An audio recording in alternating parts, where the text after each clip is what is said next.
Hello friends, Indian thinking में आपका स्वागत है। आज हम लोग जिस दौर से गुज़र रहे हैं वो मुश्किल भरा दौर है। पूरे देश ही नहीं, पूरे विश्व आज कोरोना वायरस से पीड़ित है, संक्रमित है, जिसमें लाखों लोगों की जानें जा रही है। इन स्थितियों में सबका एक ही आश्वासन है और यहाँ तक की बात है कि प्रधानमंत्री नरेंद्र मोदी ने भी ये बात रखी है कि अपने घर पे कैसे सुरक्षित रखें। उन्होंने 4-5 टिप्स भी दिए हैं, उनका अनुपालन हो आप लोग सब कर रहे होंगे। साथ ही साथ अभी कुछ न्यूज़ चल रहे हैं जिसमें अभी हालिया न्यूज़ में एक इम्पोर्टेंट खबर जो कोविड-19 से संबंधित है। कोविड-19 का एक बहुत इम्पोर्टेंट डाटा आया है और वो डाटा आया है जो पिछले 5 दिन जो कोरोना वायरस से संक्रमण लोगों की संख्या में वृद्धि हो रही थी दुगने रफ्तार से, वो अब काफ़ी ज़्यादा सुधार आया है।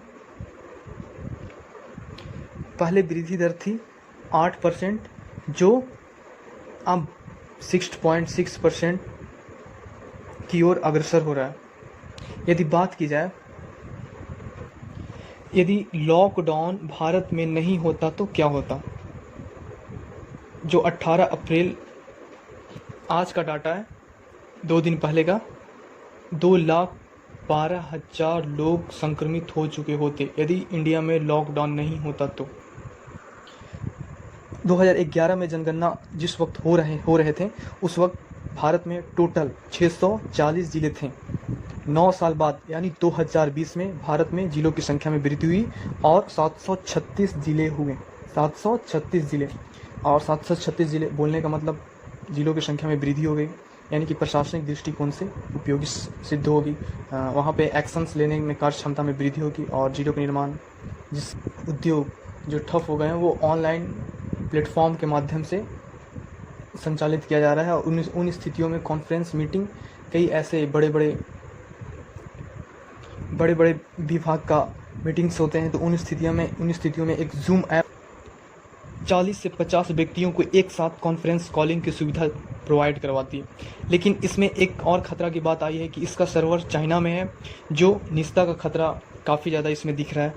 तो इस ऐप्स का उपयोग ज़्यादा से ज़्यादा वैसे सेक्टर में ना करें जिनसे उन्हें किसी भी तरह का नुकसान साबित ना हो। दूसरी बात यह है कि अभी जस्ट गवर्नमेंट ने एक बहुत बड़ा डिसीजन लिया है। आरबीआई बैंक और मार्केट को 1.2 लाख करोड़ रुपए उपलब्ध करवाए हैं।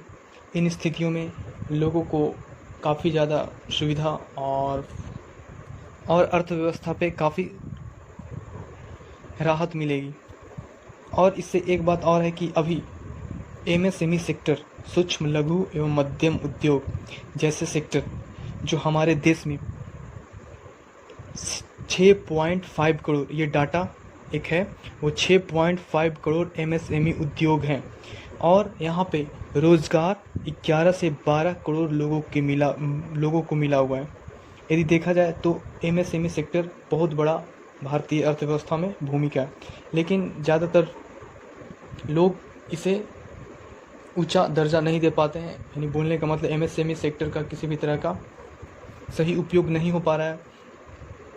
तो इसे अभी ई कॉमर्स प्लेटफॉर्म उपलब्ध कराने की कोशिश किया जा रहा है। यदि MSME sector e commerce platform पे उपलब्ध हो जाती है तो छोटे लघु उद्योग में काम कर रहे जो श्रमिक हैं उन्हें काफ़ी उचित दाम उन्हें मिलेगा। इन स्थितियों में देखा जाए तो एमएसएमई सेक्टर टोटल निर्यात का 40% करता है। दोस्तों, एक बात और, अभी जो कोरोना वायरस का जो संक्रमण का फैलाव है वो बहुत सारे देश, बहुत सारे कंट्रीज़ हैं, वो बोल रहे हैं कि इसका कोरोना वायरस संक्रमण का जो शुरुआत है वो चाइना से हुआ है। चीन को बोला कि ये कोरोना वायरस का फैलाव चीन से हुआ है। और दूसरी बात ये कि WHO इस पे कोई निर्णायक कदम नहीं ले रही है। तो WHO को जो फंड अमेरिका देती है वो बंद करने की बात कर रही है और चीन पे आरोप ऐसा लगा रहा है कि वो जानबूझकर WHO चीन का पक्ष ले रहा है। इन स्थितियों में WHO का अमेरिका किसी भी तरह का फंड प्रोवाइड नहीं करेगी। WHO वर्ल्ड हेल्थ ऑर्गेनाइजेशन जो विश्व स्वास्थ्य संगठन है, ये पूरे देश मिलकर WHO को फंड देते हैं। इन स्थिति में यदि टोटल का देखा जाए तो टोटल का 22% अकेले अमेरिका फंड देती है।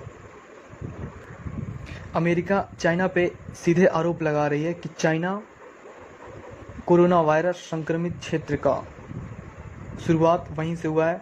WHO वर्ल्ड हेल्थ ऑर्गेनाइजेशन यानी विश्व स्वास्थ्य संगठन के ऊपर अमेरिका ये बता रहा है कि WHO चाइना को साथ दे रही है और WHO कोरोना वायरस से रिलेटेड किसी भी तरह इशू में सुधार अब तक नहीं कर पाई है और वो दायित्व को निभाने में असफल रहा। इस स्थिति में अमेरिका WHO को जो फंड के रूप में कंट्रीब्यूशन देती थी वो नहीं देगी, ऐसा वो दावा कर रहा है। और अमेरिका माना जाता है कि टोटल फंड का 22% अकेले वो कंट्रीब्यूट करता था। अभी लॉकडाउन की स्थिति में जो ऑनलाइन क्लासेस जो प्रोवाइड किए गए हैं वो खास करके बच्चों से लेकर के कॉलेजेस तक ऑनलाइन प्लेटफॉर्म के माध्यम से क्लासेस उपलब्ध करवाए गए हैं। इसमें एक बात और देखा गया है कि अभी हिंदुस्तान मतलब एक सोच सकते हैं आप लोग भी कि एक हिंदुस्तान दो भाग में बटा हुआ है, एक इंडिया और दूसरा भारत। बोलने का मतलब ये है कि इंडिया जो है वो ऑनलाइन क्लासेस देख रहा है और भारत रामायण देख रहा है। यानी ऑनलाइन क्लासेस बोलने का मतलब इंडिया जो बड़े बड़े स्कूल कॉलेजेस जो हायर एजुकेशन जो प्राप्त कर रहे हैं बच्चे हैं जो अच्छे स्कूल में पढ़ते हैं वो तो ऑनलाइन क्लास के माध्यम से अपना एजुकेशन कंटिन्यू बना कर रखें हैं। लेकिन वैसे बच्चे जो ग्रामीण क्षेत्र से बिलोंग करते हैं वो किसी भी तरह का एजुकेशन